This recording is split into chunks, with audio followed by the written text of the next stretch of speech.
Yo, what's going on, guys? Schmeck here. We just did a decent Ennead week, and I kind of wanted to go over some of my tank builds, just post them since a lot of people have questions.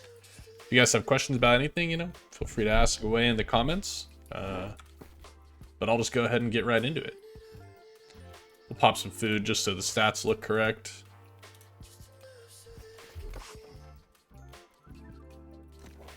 But here we go. So this is what I'm running for first room.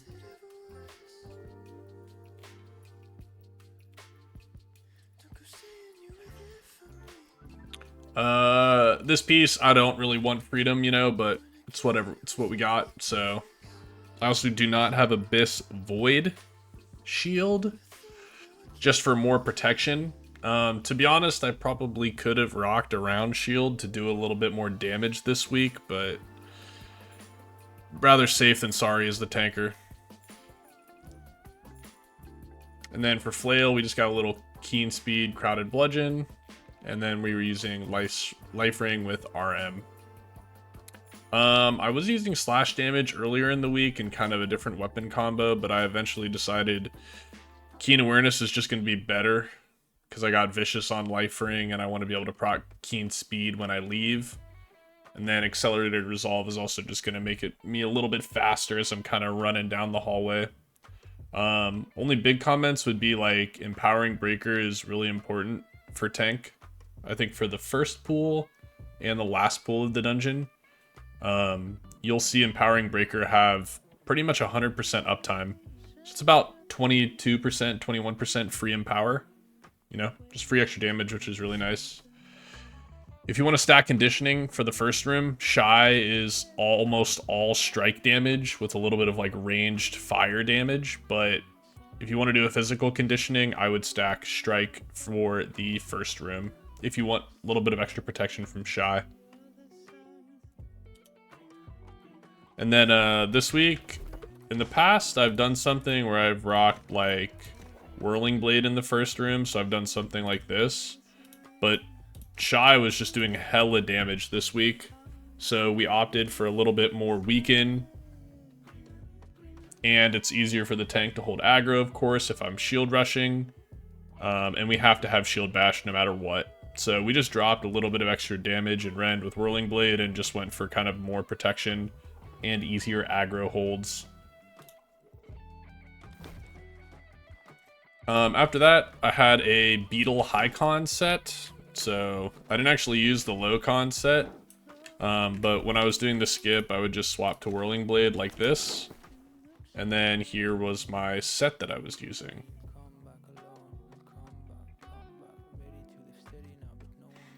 Pretty standard. We got the Enchanted Butcher combo.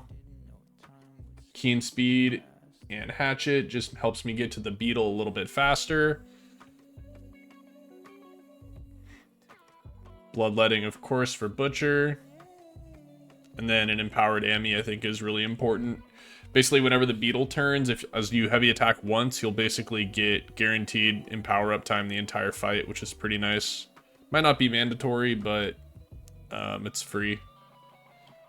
And then the only thing I would do differently is on some runs, like, it's basically I'd always prioritize getting to the Beetle fast, right? Like, you going slower to try and like do like a low con set will just make the run slower.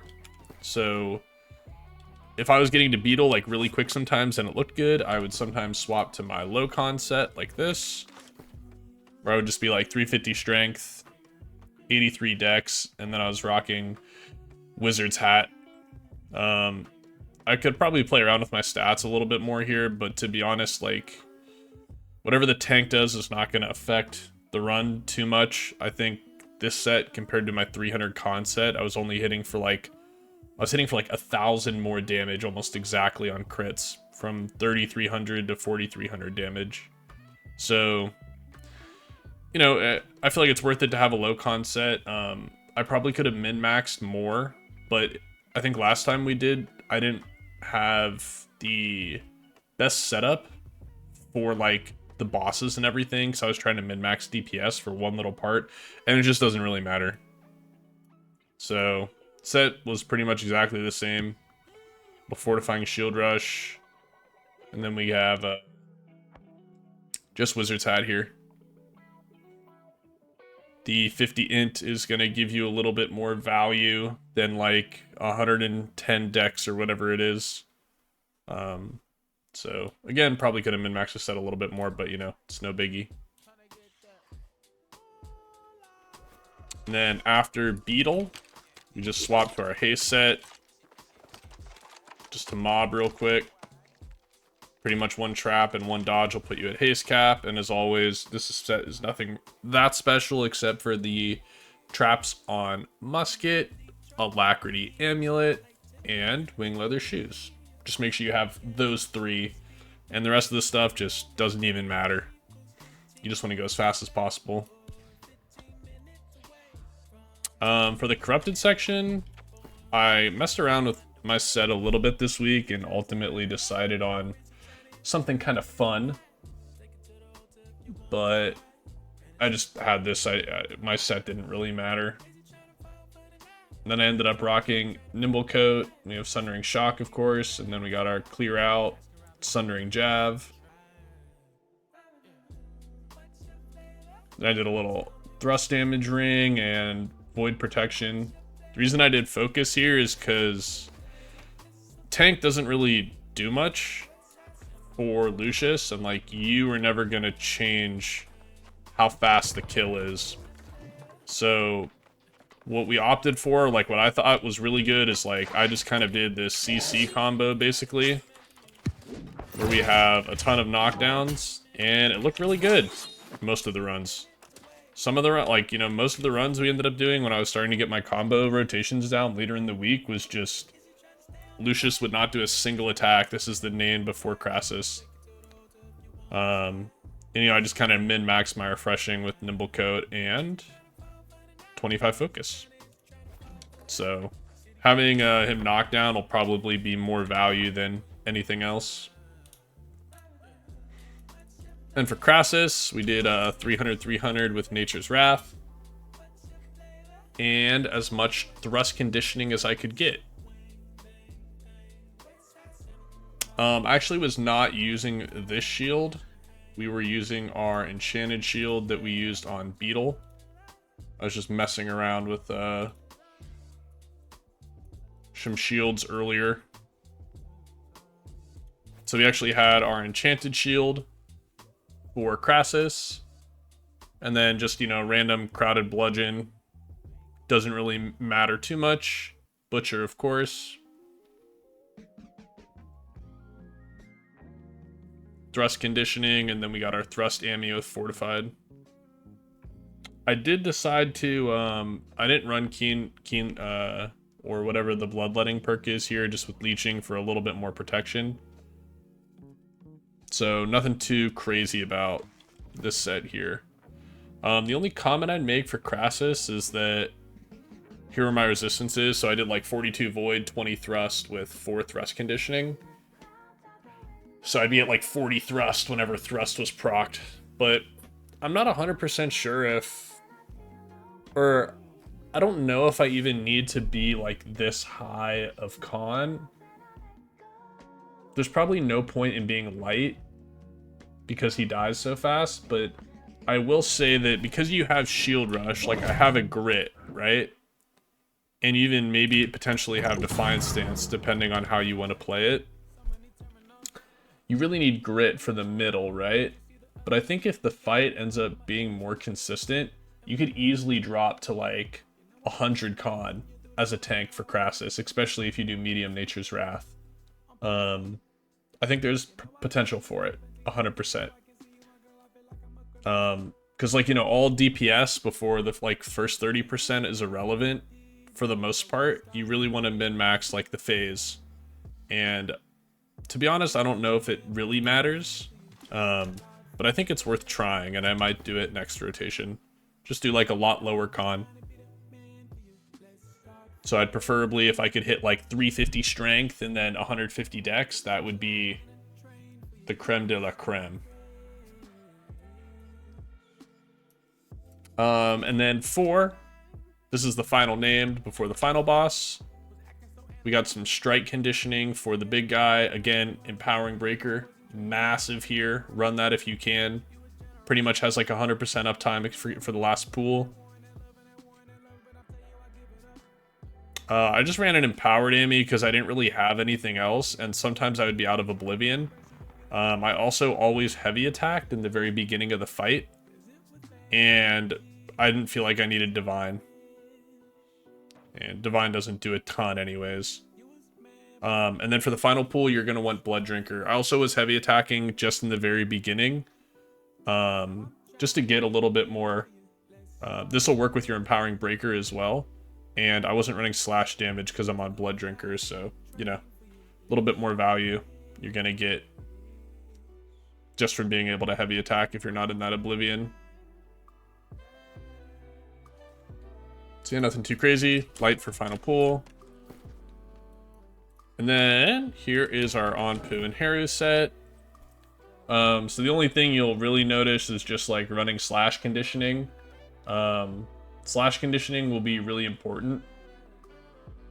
I was not on Fortifying Shield Rush, but I didn't really think I needed it. Just, you know, flail that we got, and then of course we have our Bloodletting and our Regen Earring. So let's see what I was. We were 24 slash with 4 slash conditioning. So when slash conditioning procced, we'd be at like, you know, 45%, and then we were at 47 fire. We didn't do anything crazy. The only thing I'd really like here would just be like Fortifying Shield Rush, but unfortunately I just don't have any armor pieces with it, to be quite honest with you. I really should craft one. But I didn't think I needed it. And the only tech I'd say that I thought was really cool was just running Ankh. I tested some things with Ankh, and specifically with Rupture from your healer or whatever Void Gauntlet you have. The lifestealing you get from Center of Attention actually works with Rupture, which is pretty neat. And I have Flame Protection on it from PvP, so I was just like, alright, we'll run Ankh this week, you know? Basically, leeching, I don't even run it, so it doesn't matter. And basically I get free extra heals. I don't really see what else I'd run. I think if I was running Shield Rush, I would want Fortified. But besides that, there's not really a lot of value for anything else I'll get. Only comment I'd make for final bosses is I did try running a medium set a few times. There were 2 issues I saw with a medium set. And number 1 is that if you're medium armor, I think that you should always be on Nature's Wrath, which means you won't be as tanky as you would be with Dark Plate. And when you fight the first Anpu, if you don't have an Oblivion, you're gonna lose a lot of value from Nature's Wrath. So, because you'd only be at like Honing Stone, slash damage, and leadership, you'd be at like 24% in power, and you can't really get much higher than that.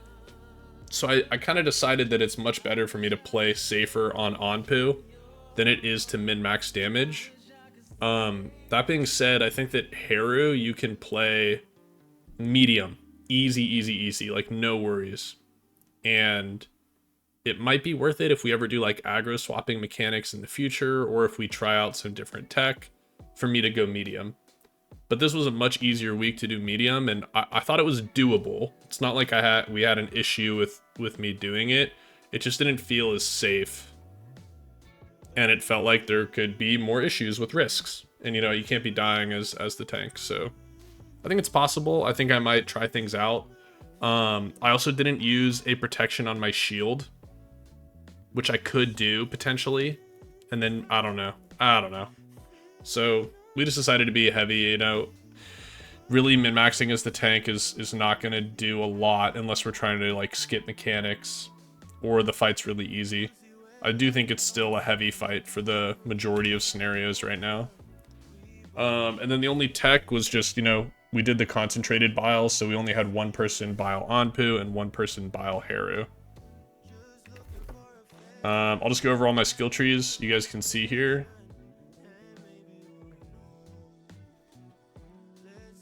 you guys got any questions about stuff, let me know. I think you could run Smite or Eruption, sorry. But I don't really think you should ever be using this for like normal phases.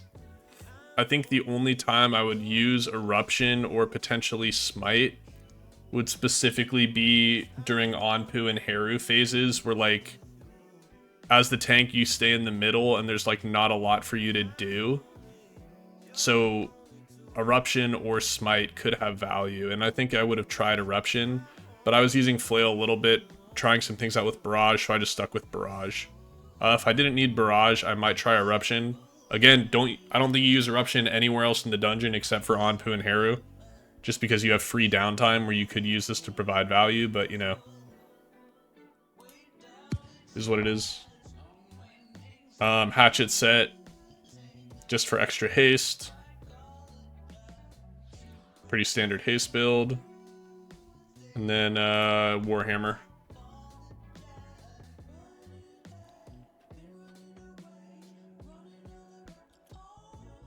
Musket for traps. This is all you really need, the double trap, and then this haste one here are the two big things you'll want.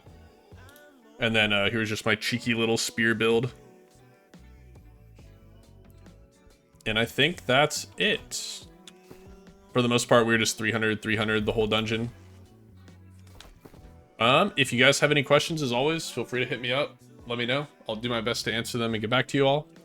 I appreciate all the support you guys have been showing YouTube and Twitch lately. Hope you all have a good rest of your day or whatever time it is when you watch this. And thank you for the continued support. I will see you all on Twitch or on my next YouTube video very soon. Later.